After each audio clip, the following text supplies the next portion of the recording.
আগামী বছরের 15ই মার্চ বসবে ৯৮তম অস্কারের আসর, যে আসরে প্রতিবারই বাংলাদেশ থেকে পাঠানো হয় সিনেমা। এবারও হয়নি ব্যতিক্রম।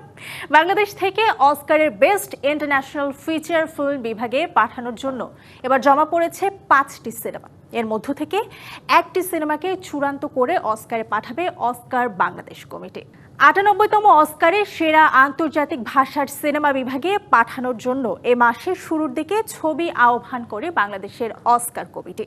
১৬ সেপ্টেম্বর ছিল সিনেমা জমা দেওয়ার শেষ তারিখ। নির্ধারিত সময়ে জমা পড়ে 5টি সিনেমা। তালিকায় আছে আকরাম খান পরিচালিত ও জয়া আহসান অভিনীত ছবি নকশিকাঁথার জমিন, লিসা গাজীর পরিচালনায় নির্মিত ছবি বাড়ির নাম শাহানা, মঞ্জুরুল ইসলাম মেঘ নির্মিত ছবি ময়না। তালিকায় থাকা অন্য 2 ছবির নায়িকা মেহজাবিন চৌধুরী, যার একটি শঙ্খ দাশগুপ্তের প্রিয় মালতী আর অন্যটি মুক্তির মিছিলে থাকা মাকসুদ হোসেন পরিচালিত সাবা। অস্কার বাংলাদেশ কমিটির পক্ষ থেকে জানানো হয়েছে, নির্বাচক কমিটি ছবিগুলো দেখে 16ই ডিসেম্বরের দিকে জানাবে কোন সিনেমাটি আসন্ন অস্কারের মঞ্চে করবে বাংলাদেশের প্রতিনিধিত্ব।